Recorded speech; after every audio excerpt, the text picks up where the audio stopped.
denuncia que pueden ser escuchados por niños, niñas y adolescentes sin supervisión de sus madres, padres, representantes o responsables. El Colegio de Ingenieros de Venezuela y el Fondo de Previsión Social del Colegio de Ingenieros de Venezuela presentan. A partir de este momento, todas las voces se unen en una sola señal.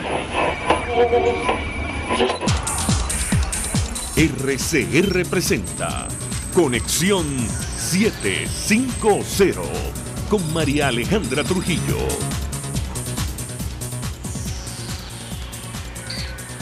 Muy buenas tardes, amigos de Radio Caracas Radio. Lo mejor este lunes 22 de octubre del año 2018. Todo el equipo que trabaja para ustedes a partir de esta hora los saluda. Variada y abundante información que compartir y analizar como es costumbre.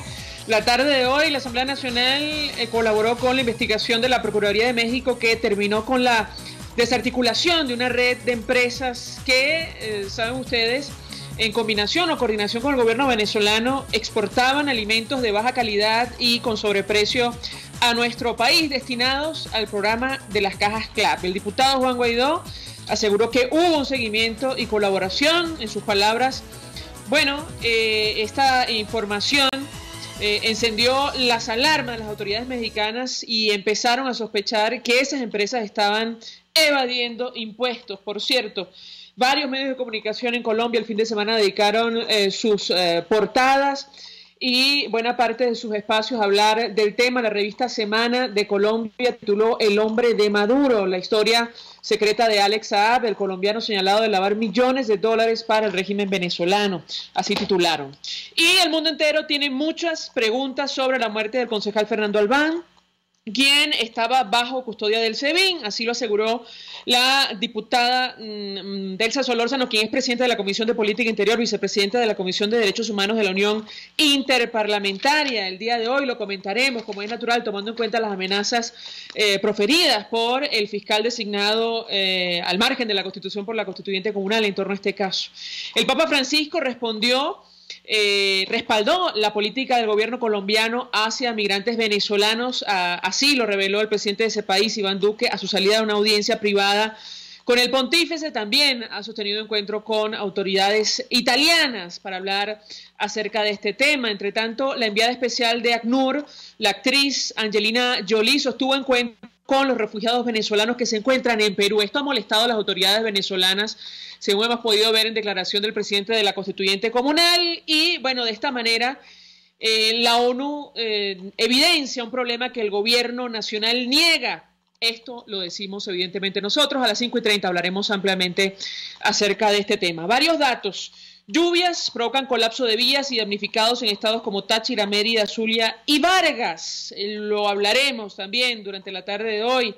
Además, sobre la caravana de migrantes que salió de Honduras, que saben ustedes, en buena medida se atribuye a la gestión política del expresidente Manuel Zelaya. Bueno, podría tener un impacto sobre las elecciones de medio término. Lo que no es seguro es si va a favorecer o no al presidente Trump. Podría ocurrir, son análisis que publican ahora mismo medios de comunicación norteamericanos. Y la buena noticia viene otra vez del mundo de las artes. El poeta venezolano Rafael Cárdenas recibirá mañana el premio de poesía iberoamericana que concede Patrimonio Nacional de España y la Universidad de Salamanca. Esto es Conexión 750, comenzamos. ¿Qué está pasando en este país? Y saludamos en la línea telefónica a nuestro primer invitado. Oscar Ronderos es diputado de la Asamblea Nacional, dirigente de Acción Democrática, forma parte de la Comisión de Política Interior. Además, estuvo en el grupo de parlamentarios que estuvo con la Unión Interparlamentaria. Hoy acompañó a Delsa Solórzano en rueda de prensa. Gracias por atendernos. Muy buenas tardes. Muy buenas tardes, María Alejandra. Un saludo a toda la audiencia. Pues iniciaría conversación a partir de, esta reivindicación que hacía la diputada Solórzano, asegurando que el mundo entero, al menos los parlamentos del planeta que se reunieron en la Unión Interparlamentaria, tienen muchas preguntas sobre la muerte del concejal Fernando Albán. ¿Qué puede comentarnos, diputado? Bueno, en la 139 reunión de la Unión Interparlamentaria presentamos la situación de violación de derechos humanos que se viene dando en Venezuela. Ya ha sido el conocimiento público y de la Unión Interparlamentaria en oportunidades anteriores.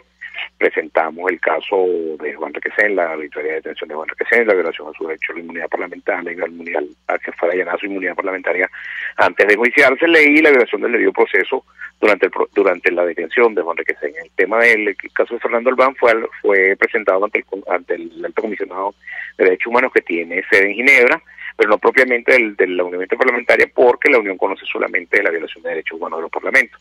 Aprovechamos que la oficina del Alto Comisionado de Derechos Humanos se encuentra en la misma ciudad, en la sede de Ginebra, y presentamos toda la información que poseía la Comisión de Política Interior y que así le fue entregada a la oficina del Alto Comisionado.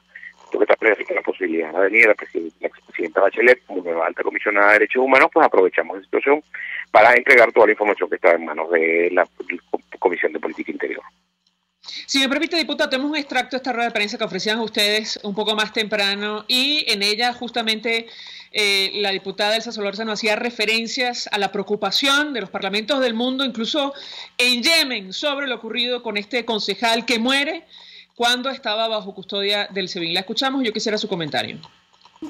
Realmente el hecho de que las delegaciones del mundo, ¿qué te digo? Desde la delegación de Portugal en pleno hasta la delegación de Yemen, sin excepción, todo el mundo estaba enterado del caso de Fernando Albán. El mundo tiene muchísimas preguntas con relación al tema de Fernando Albán, y el planeta sabe lo que está ocurriendo con los presos políticos en Venezuela.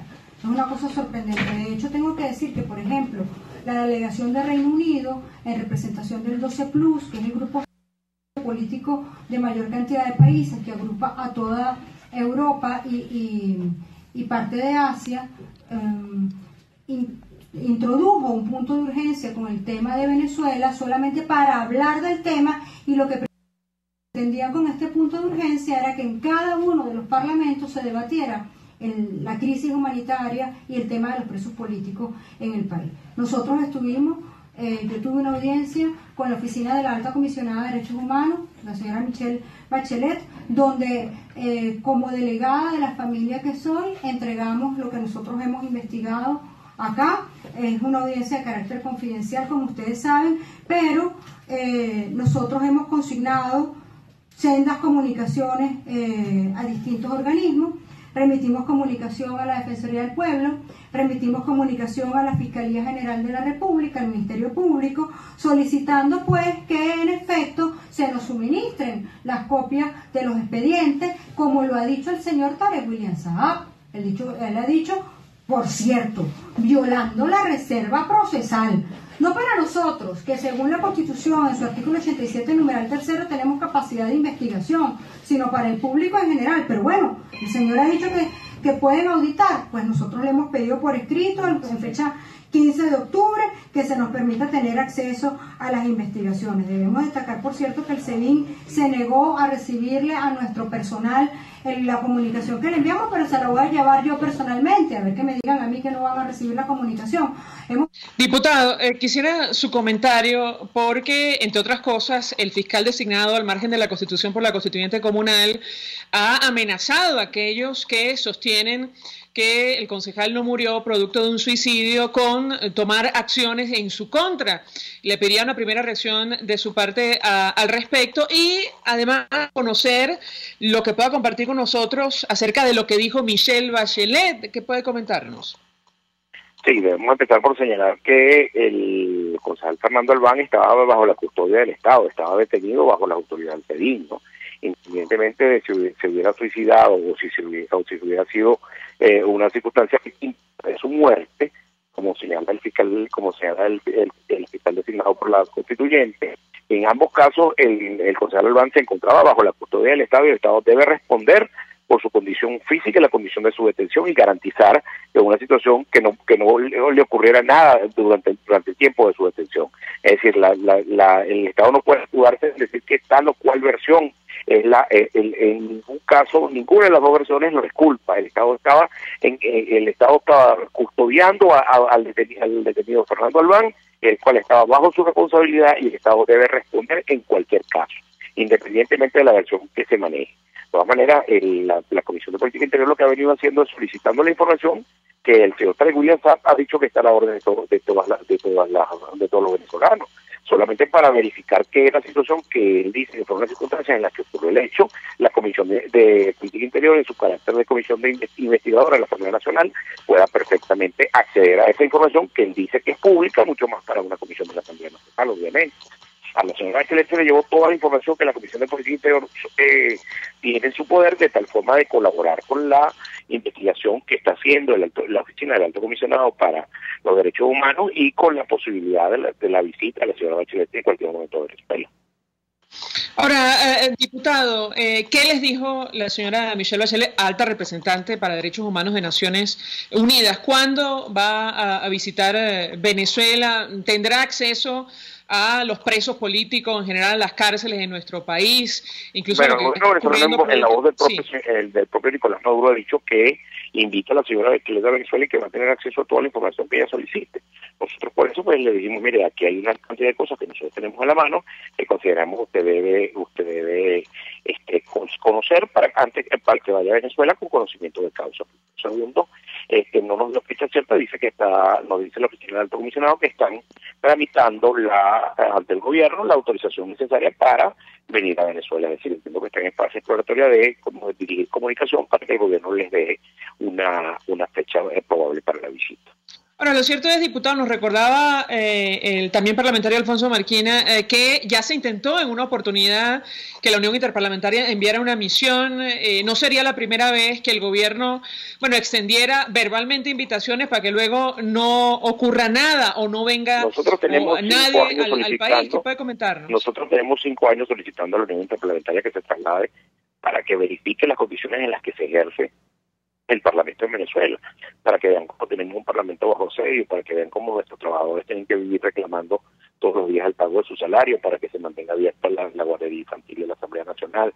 Allá, por ejemplo, presentaban buenas prácticas como un Parlamento que estaba abriendo un centro de lactancia materna para sus empleadas. Imagínense, nosotros estamos cerrando los espacios de la guardería porque no nos envían los recursos para poder sostener ese mecanismo de atención a nuestros trabajadores.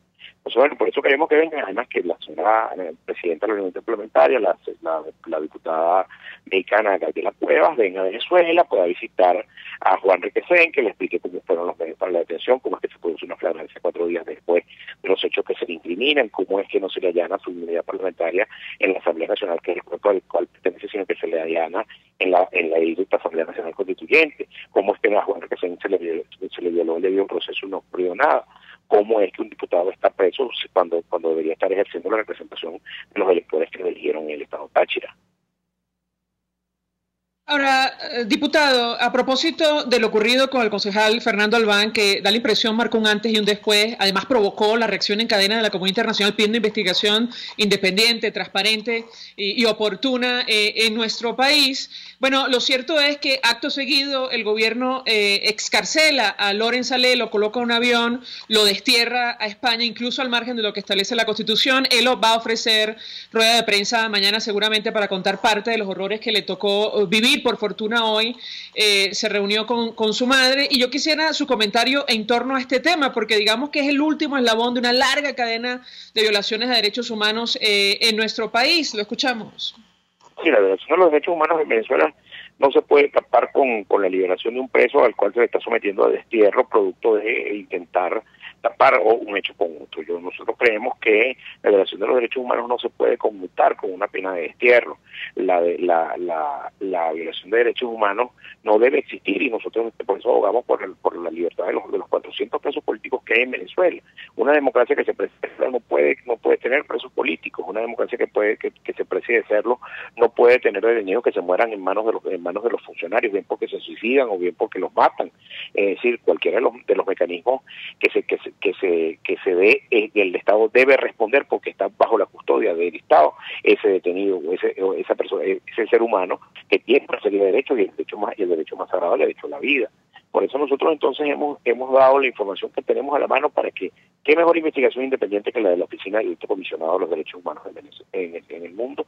La señora Michelle Bachelet tiene una tradición en América Latina de mujer de progresista, de defensora de los derechos humanos, y no vinculada a la derecha, para que nadie pueda decir que es que la señora Bachelet tiene que hacer una investigación en nombre de la derecha mundial que pretende condenar al gobierno. nosotros sencillamente estamos presentando la situación para que el alto comisionado se aboque a conocer la situación de Fernando Albán, que ya había solicitado información al oficina del alto comisionado, y que además que en la avenida de la señora Bachelet toda la información que el gobierno tenga se le suministre, y que además se le suministre a la Asamblea Nacional. Si se dice que la investigación es transparente, como lo dice el señor Tarek William Saab, ¿por qué no darle todos esos insumos a la Comisión de Política Interior de la Asamblea Nacional? Ahora, diputado, ¿cuál es la situación de Juan Requesens? ¿Ustedes han tenido contacto con él? La familia, los defensores denuncian que permanece aislado y esto dificulta evidentemente su defensa. ¿Qué puede comentarnos?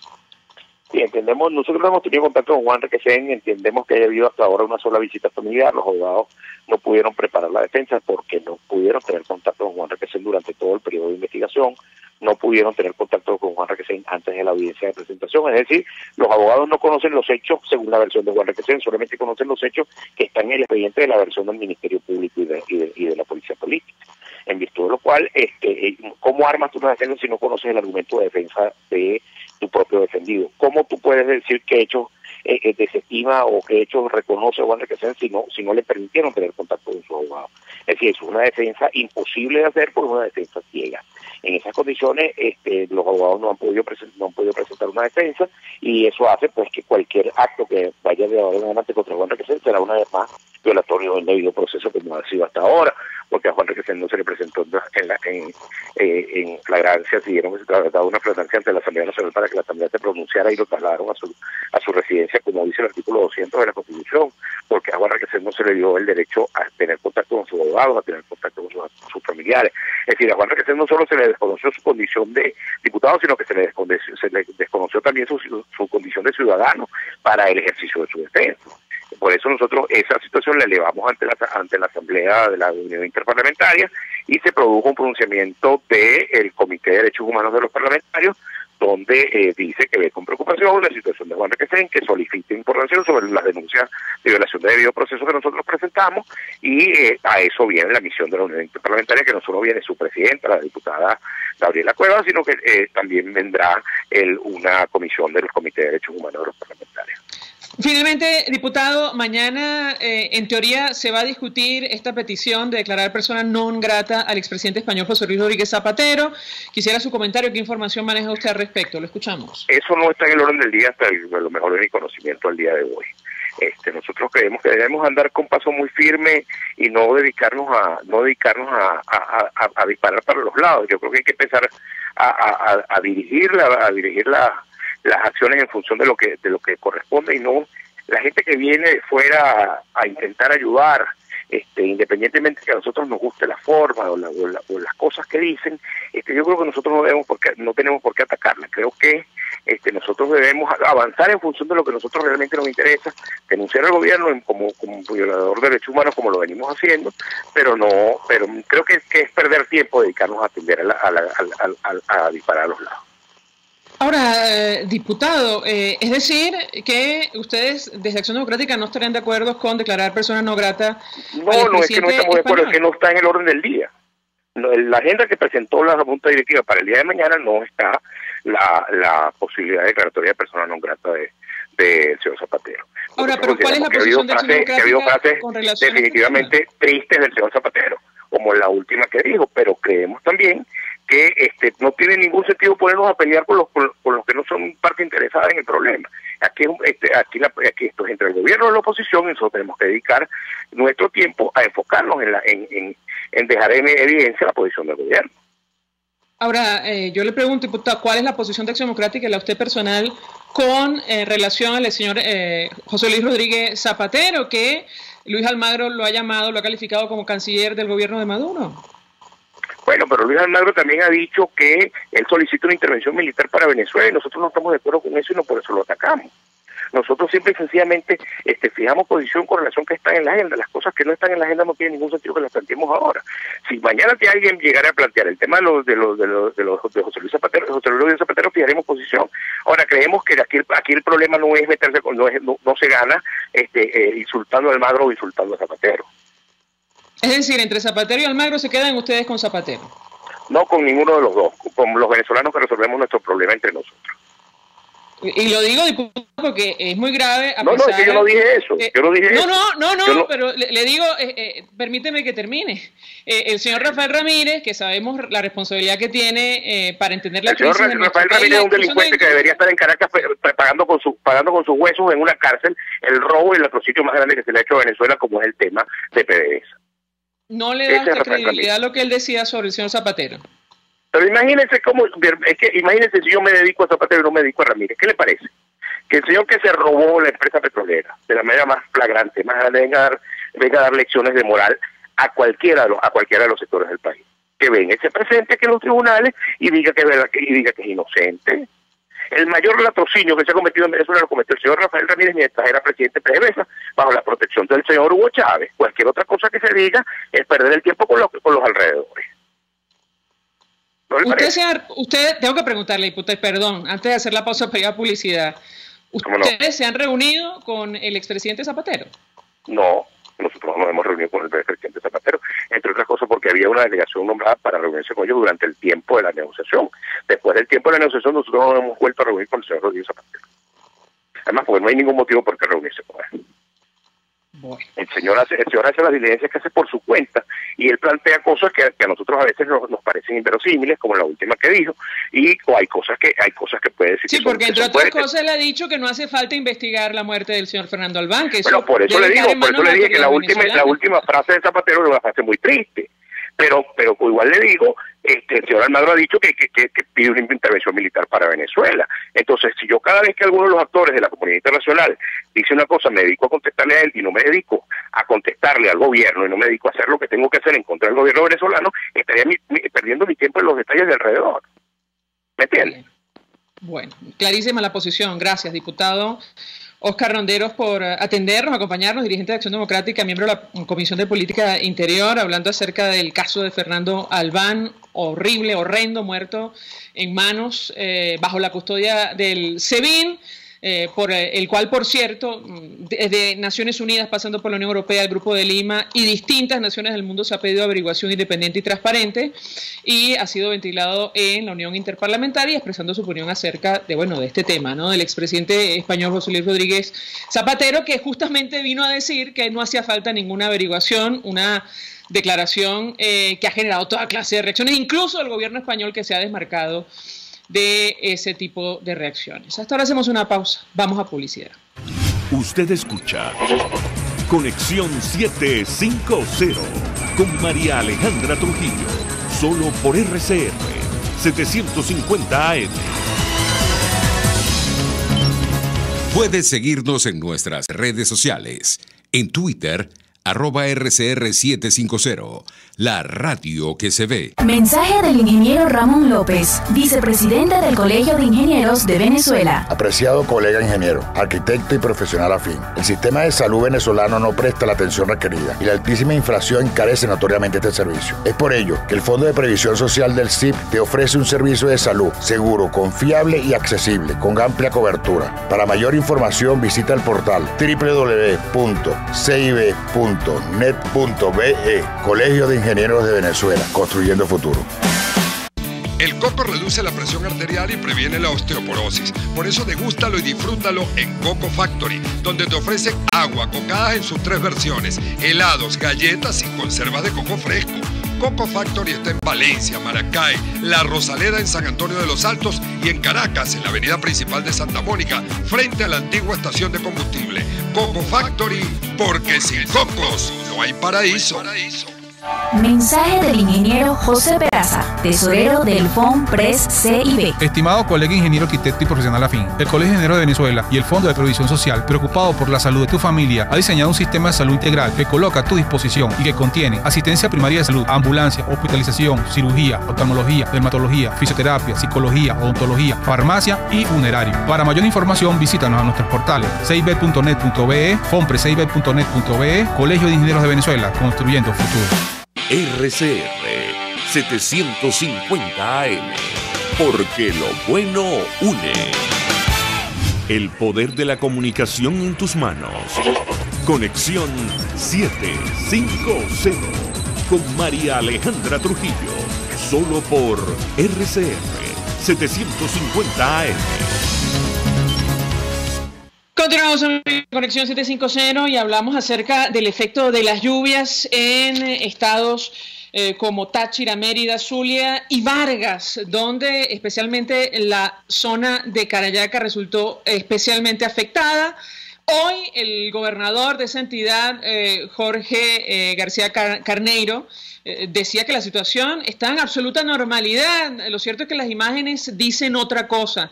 Y para corroborar lo que ha ocurrido en el estado Vargas, en La Guaira, nos trasladamos hasta allá. Luis López recibe nuestra llamada. Periodista, 1.000.000 de gracias por atendernos. Muy buenas tardes. Se cayó la llamada. Vamos a tratar de restablecer el contacto. Tenemos problemas con las comunicaciones. Los servicios en general, saben ustedes lo que está ocurriendo en nuestro país. Es sencillamente un caos. Hoy, Tania Díaz decía, aunque usted no lo crea, de hecho fue trending topic bastante tiempo en las redes sociales, bueno, lo que estaba pasando con la electricidad, con el agua, en general con los servicios en nuestro país era producto del sabotaje. Oh, sorpresa. No tenía nada que ver con, bueno, lo que ha ocurrido en torno a la cantidad de millones de dólares que se han invertido supuestamente, al menos en el caso de la emergencia eléctrica, que nadie sabe dónde están, más allá de los casos de corrupción que nos ha tocado lamentablemente reseñar, con fortunas en Andorra, en Madrid, en Suiza y en los Estados Unidos. Bueno, nos vuelven a decir que el problema de los servicios es producto del sabotaje. Ya me dirán, cuando tengamos a Luis López, si tenemos la suerte de contactar con él.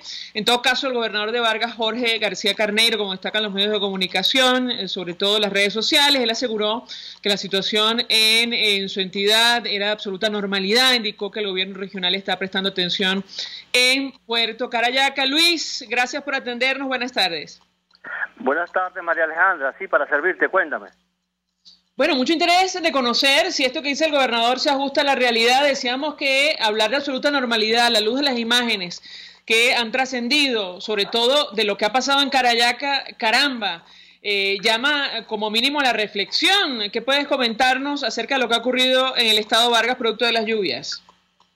Sí, buenas tardes. Desde el pasado domingo 14, arreciaron las lluvias en Carayaca. Desde temprano el sector agrario, los agricultores venían señalando que las vías habían quedado intransitables.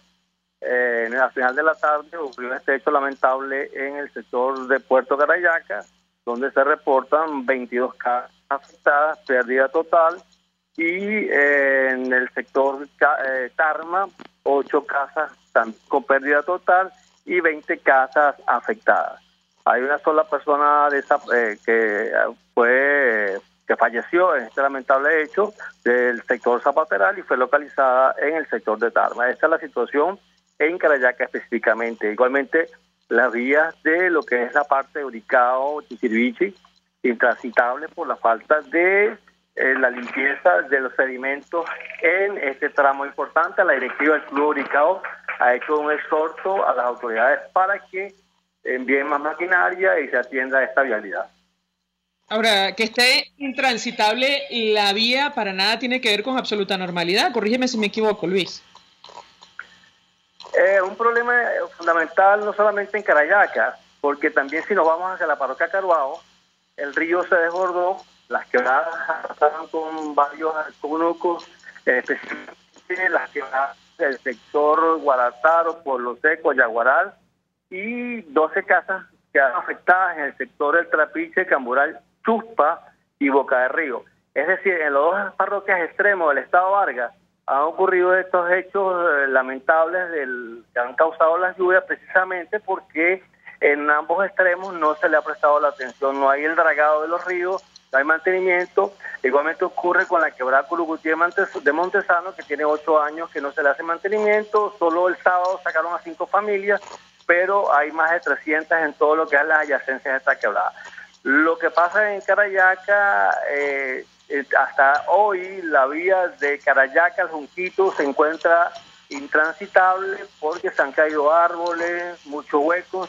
Tengo entendido, según nos indicó un productor agrícola, Martín Bandes, hay muchos huecos en la vía, fallas de borde. Han tenido ellos que con sus propios recursos tener que hacer las reparaciones e inclusive la producción tiene que hacer transbordo con rústicos de un extremo a otro para poderla llevar a los centros de acopio o a los centros donde ellos venden la producción, como es en la Colonia del Tovar, Coche, y aquí en los comercios de Vargas o en los mercados de Vargas, donde hacen las ferias, donde hacen la distribución de estos productos. En pocas palabras, Luis, es decir, lo que ha dicho hoy el gobernador no es cierto.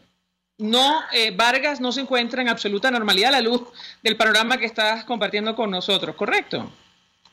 El gobernador de Vargas y el alcalde no se han dedicado a atender lo que es el problema de los asentamientos campesinos, no se han dedicado a atender el problema de la vialidad.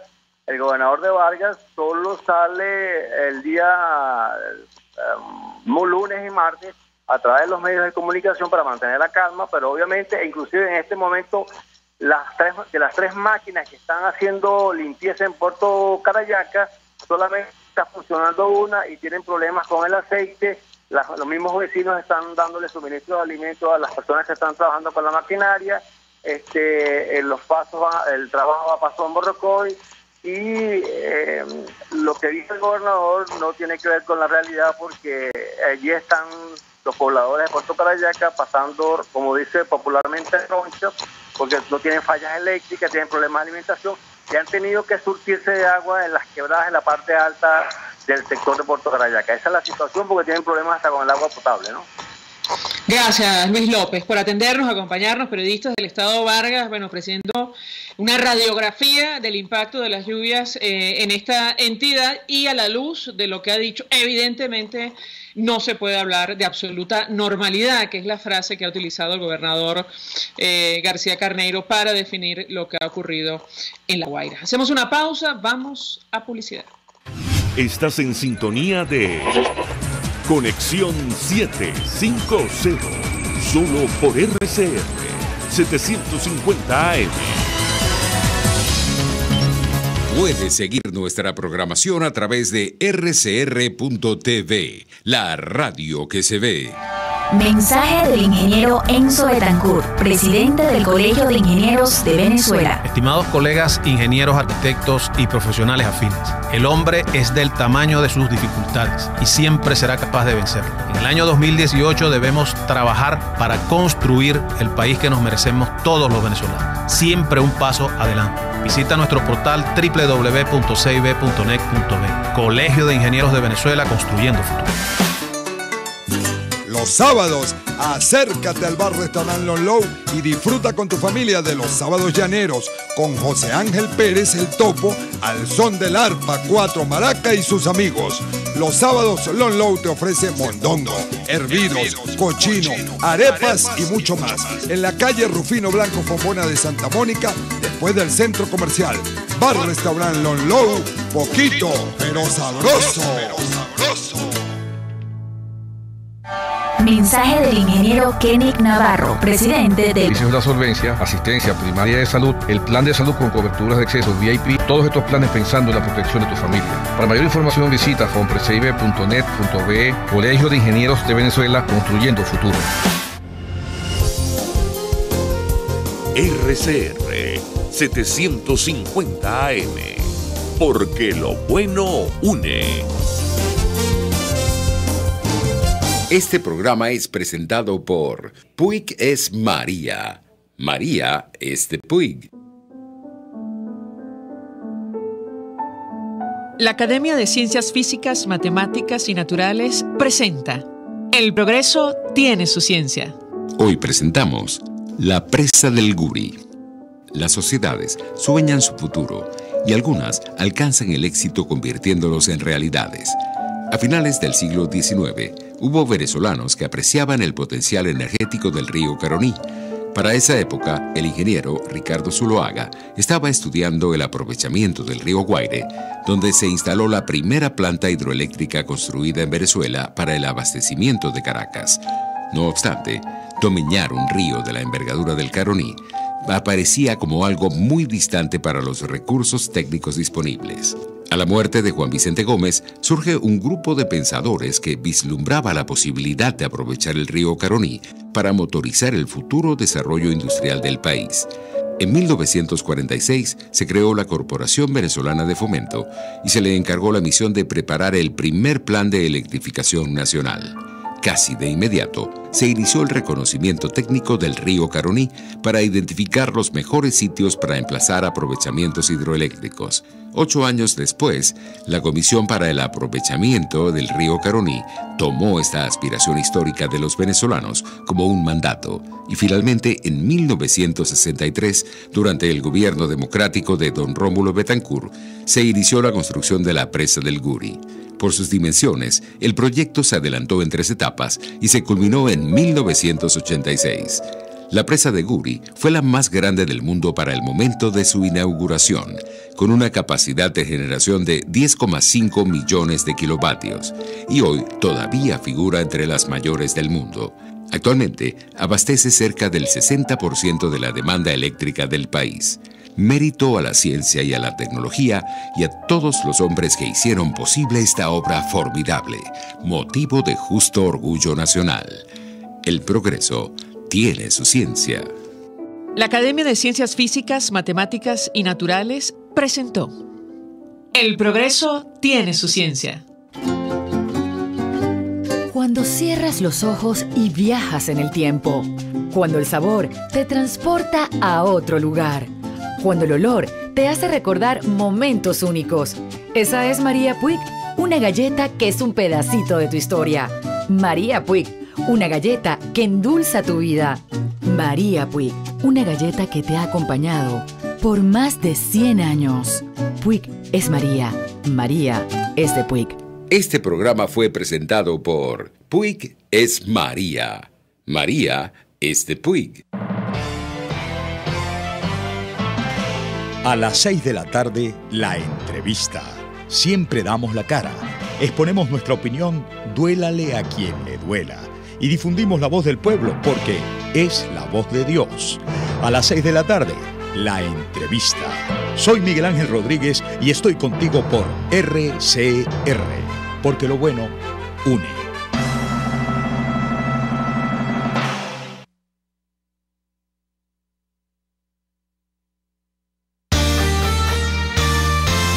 A mitad de tarde, disfrute de una amena tertulia, acompañada del análisis preciso del acontecer nacional e internacional. La Linterna, con Diego Bautista Urbaneja. Relájese al son de buena música, participe y forme parte de este espacio. La Linterna, de lunes a viernes, a partir de las 2 de la tarde, por RCR. 750 AM. María Alejandra Trujillo te acompaña en Conexión 750, solo por RCR 750 AM. Claro y raspado.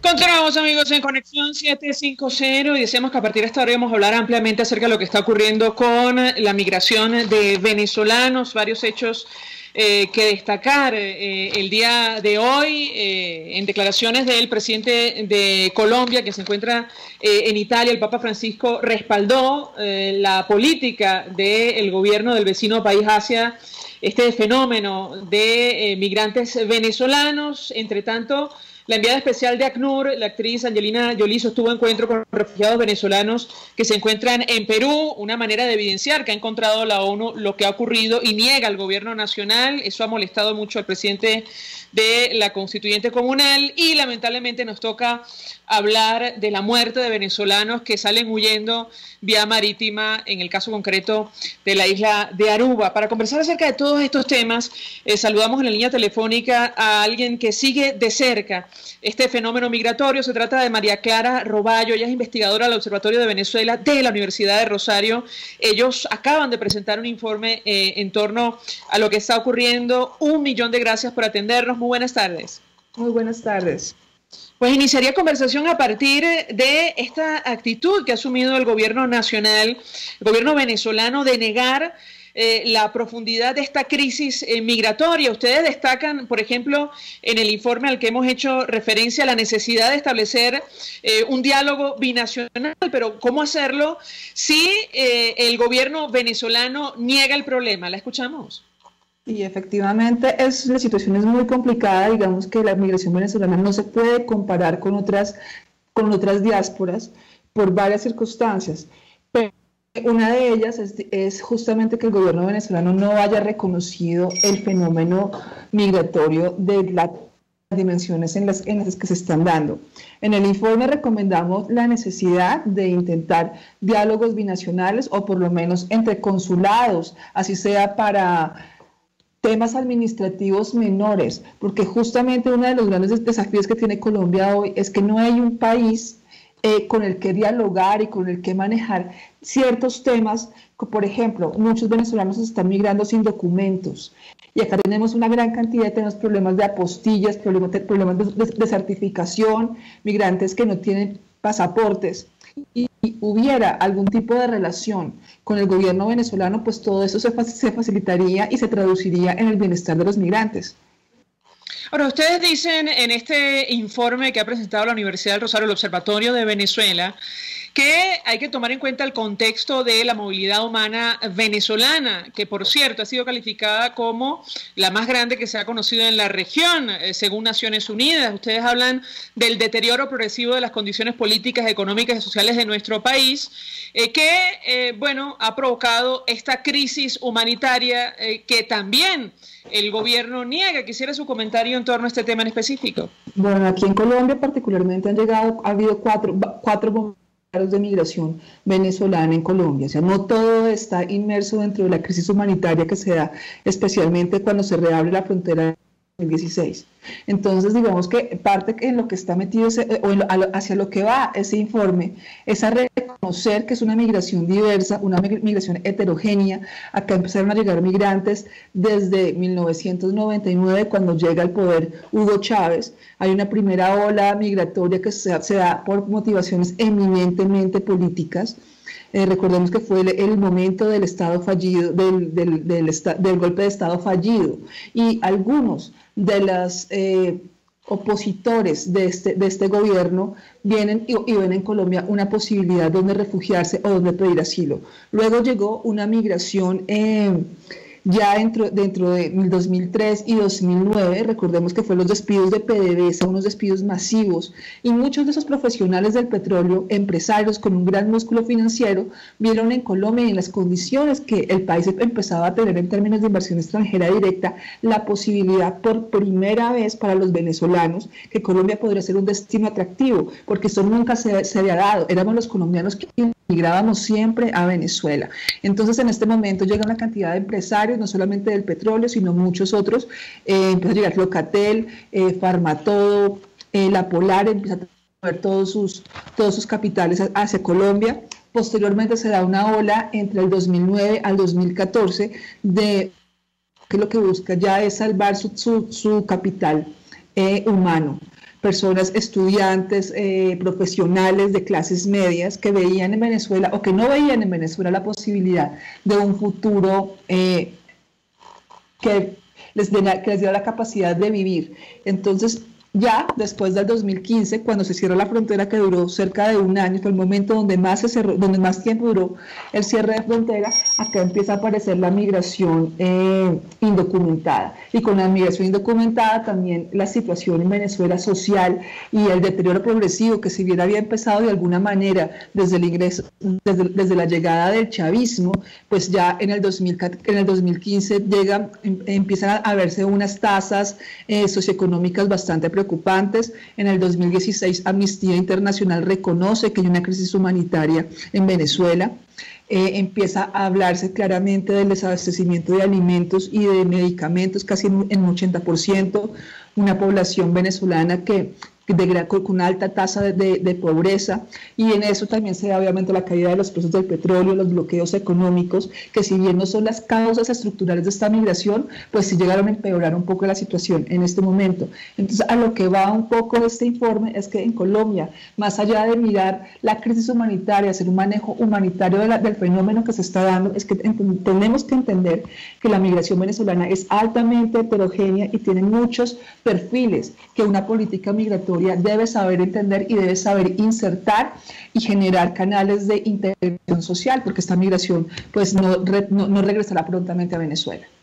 Si me permite, nuestra invitada, vamos a reponer parte de la intervención de la enviada especial de ACNUR a Perú, Angelina Jolie, que es una estrella internacional, lo cual ha provocado que la información evidentemente le dé la vuelta al mundo. Ha molestado al gobierno nacional, que niega la crisis. Ella mantiene conversación justamente con algunos de los refugiados que está allí. Vamos a escuchar su participación. Es una grabación que recoge el comercio de Perú. Ella habla en inglés, tiene un traductor y tenemos la oportunidad de escuchar una de las personas que le tocó viajar. Ella decía, por fortuna, en autobús hasta Perú, no como ocurre con los caminantes venezolanos. Escuchamos esta intervención que evidencia lo que está ocurriendo, que ha llegado a Colombia, pero también a países como Perú, Ecuador y Argentina. Yo quisiera el comentario de nuestra invitada. I hope to show in visiting with you today, and I hope to show through some of the, even just now in talking, the reason to be here is to be able to explain, who you are and how you love your families and everything you've sacrificed and everything you're doing and how brave you are. La razón por la que ella está aquí es para saber cómo son ustedes, su familia, las buenas personas que son, y ese es el motivo de la visita que está haciendo. To help people understand that the situation in Venezuela is not just something where somebody wants to move to get a better job, but that it's like a war zone. Y que entienda la gente de que Venezuela no es un lugar que la persona se quiera mudar simplemente porque sí, sino porque es una situación muy difícil la que está viviendo ahora, ¿no? Debe una familia venezolana bastante difícil. Grabando. It sounds like so much more serious than people realize what is happening. Es mucho más serio de lo que with your money, with your ability to survive. Pero a nivel mundial creen que es mentira, que es falso por el gobierno. Creen que porque en Venezuela hay elecciones, hay democracia y todo eso, pero es falso, completamente falso. Yeah, how can it be good if 2.6 million people left? ¿Cómo podría ser bueno si 2,5 millones de personas han salido del país? Yo creo que más de 2 millones de personas fuera de Venezuela. Muchas personas que no están registradas cuando salen.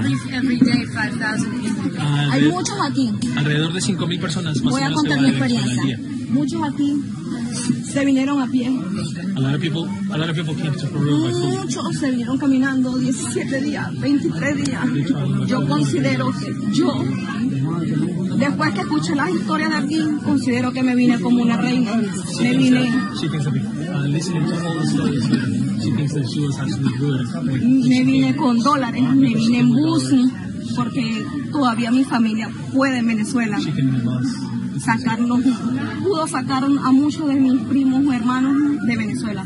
Pero después que llegué aquí y vi las historias de cada uno, aquí con la oportunidad que da el señor René y todo, vi que yo llegué súper bien, súper cómoda. Aquí hubo mucha gente que se vino con niños, que amarraban árboles, palos aquí para sostener el niño como mamá. Bien, parte del testimonio de una refugiada en Perú. Y yo quisiera el comentario de nuestra invitada porque evidencia justamente este drama humano, esta avalancha, así la calificaba Eduardo Stein, representante especial de Naciones Unidas para hacer frente a la migración de venezolanos. ¿Qué puede decirnos? Bueno, yo creo que efectivamente el fenómeno de los caminantes fue lo que trajo el foco y la atención internacional al drama venezolano. Pues porque es una migración que ha sido de alguna u otra forma incomprendida, porque está generando, usted tiene unas características tan particulares que el mismo concepto de migrante no logra definir la diáspora venezolana. Incluso también el concepto de refugiado tampoco logra abordar en su totalidad. Entonces, ante esta falta de conceptos que requieren hoy un mundo que el mundo actual requiere que se reactualicen, pues de alguna forma la migración venezolana no era reconocida como forzosa, pues yo considero particularmente que sí lo es. Inclusive los primeros momentos migratorios fueron personas que buscaban salvar o su patrimonio o su capital humano y hoy las condiciones más básicas de vida. Entonces el mundo de alguna u otra manera, con ese imaginario de Venezuela como un país próspero, un país petrolero, pues le costó bastante entender las situaciones tan dramáticas por las que está pasando el pueblo venezolano y entender que es una migración con un carácter forzoso bien importante. Entonces, justamente el fenómeno de los caminantes trajo por primera vez la atención no solamente de los medios regionales, sino internacionales, y de alguna forma también desvirtuó lo que se estaba diciendo en Venezuela. Incluso Diosdado Cabello dijo que era un montaje del gobierno colombiano, que estaban cogiendo a los venezolanos y los estaban sacando de los buses para tomarles videos y fotos, y lo que estamos viendo hoy por hoy es que son personas que llegan y no llegan de los estados fronterizos venezolanos, llegan ya de estados internos de Venezuela, muchas veces también lo hacen caminando, llegan a Cúcuta, y en Cúcuta, por lo menos en el trayecto de Colombia, tienen que atravesar cerca de entre 1.500 y 2.000 kilómetros a pie. Muchos de los venezolanos entendemos que somos comunidades y que somos países muy parecidos, pero climatológicamente nosotros tenemos las cordilleras un poco más pronunciadas y eso genera un clima diferente. Entonces, digamos que aparte del drama de caminar cerca de 1.500 kilómetros, por ejemplo, en Pamplona, que es el páramo de Berlín, donde por la noche los grados bajan a menos 10 grados, pues incluso muchos venezolanos tuvieron grandes enfermedades y murieron de hipotermia en el páramo. Entonces ese drama ha sido tan impactante, además que no es solamente que atraviesen Colombia, sino buscan atravesar Ecuador y Perú, incluso están llegando a Chile o Brasil, cuando se sabe que la frontera con Brasil es bastante compleja por la geografía en sí mismo. Entonces yo creo que esta migración de caminantes trajo, como lo repito, la atención de los medios, la atención de los gobiernos, y obviamente ayudó de alguna u otra forma a que, por ejemplo, Colombia, como un líder regional en este momento que busca visibilizar la crisis humanitaria, pues tenía el testimonio, las imágenes, pues que es una migración que se está haciendo a pie. Gracias, María Clara Roballo, investigadora del Observatorio de Venezuela de la Universidad del Rosario, ofreciendo detalles acerca del informe que elaboraron sobre lo que está ocurriendo, algunas recomendaciones que hacen para abordar este problema que ya tiene carácter regional, producto de lo que ella ha definido perfectamente como la migración forzada de venezolanos. Hacemos una pausa y ya venimos con más. Escuchamos Conexión 750, solo por RCR 750 AM. Sintonícenos a través de Periscope, @RCR750, la radio que se ve. Mensaje del ingeniero Ramón López, vicepresidente del Colegio de Ingenieros de Venezuela. Apreciado colega ingeniero, arquitecto y profesional afín, el sistema de salud venezolano no presta la atención requerida y la altísima inflación encarece notoriamente este servicio. Es por ello que el Fondo de Previsión Social del CIP te ofrece un servicio de salud seguro, confiable y accesible, con amplia cobertura. Para mayor información visita el portal www.cib.net.be, Colegio de Ingenieros de Venezuela, construyendo futuro. En Global Therap, Centro de Rehabilitación Física, aplicamos tratamientos personalizados para todas las edades con equipos de última tecnología que te aseguran una rápida recuperación. Atendemos esguinces, fracturas, lesiones deportivas, desgarros musculares y lesiones de rodilla. Búscanos en el Centro Comercial Multiplaza Paraíso, nivel empresarial 2, teléfono 0212-461-9087. Global Therap y despídete del dolor. Mensaje del ingeniero José Peraza, tesorero del FONPRES CIB. Estimado colega ingeniero, arquitecto y profesional afín, el Colegio de Ingenieros de Venezuela y el Fondo de Previsión Social, preocupado por la salud de tu familia, ha diseñado un sistema de salud integral que coloca a tu disposición y que contiene asistencia primaria de salud, ambulancia, hospitalización, cirugía, oftalmología, dermatología, fisioterapia, psicología, odontología, farmacia y funerario. Para mayor información, visítanos a nuestros portales cib.net.be, fonprescib.net.be, Colegio de Ingenieros de Venezuela, construyendo futuro. El poder de la comunicación en tus manos. Conexión 750 con María Alejandra Trujillo. Solo por RCR 750 AM. Continuamos, amigos, en Conexión 750, el cierre. Bueno, nos llega mucha información sobre la consecuencia de las lluvias. Además, servicio público a quien pueda colaborar. Nos piden Moderán para José Gregorio Ferrer Pacheco, hospitalizado en el Hospital Militar. Aquellos que tengan información se pueden comunicar con su madre, Esperanza Pacheco, a los teléfonos 0412-227-4433 y 0212-472-2981. Comentar que en La Libertador hay problemas por las lluvias. También en Altamira, el distribuidor Altamira, nos envían fotografías de ello para que tomen sus previsiones. Nos dicen que también en los alrededores de la quebrada Anauco, la parroquia San Bernardino, nos envían un video de Caracas, las alcantarillas están desbordadas. En fin, tomen sus previsiones porque continúa lloviendo y la situación es compleja en el área metropolitana en buena parte del país. Nosotros nos despedimos, lo hacemos en nombre de todo el equipo, los dejamos con la entrevista. El Colegio de Ingenieros de Venezuela y el Fondo de Previsión Social del Colegio de Ingenieros de Venezuela presentaron. RCR presentó Conexión 750 con María Alejandra Trujillo, solo por RCR 750 AM.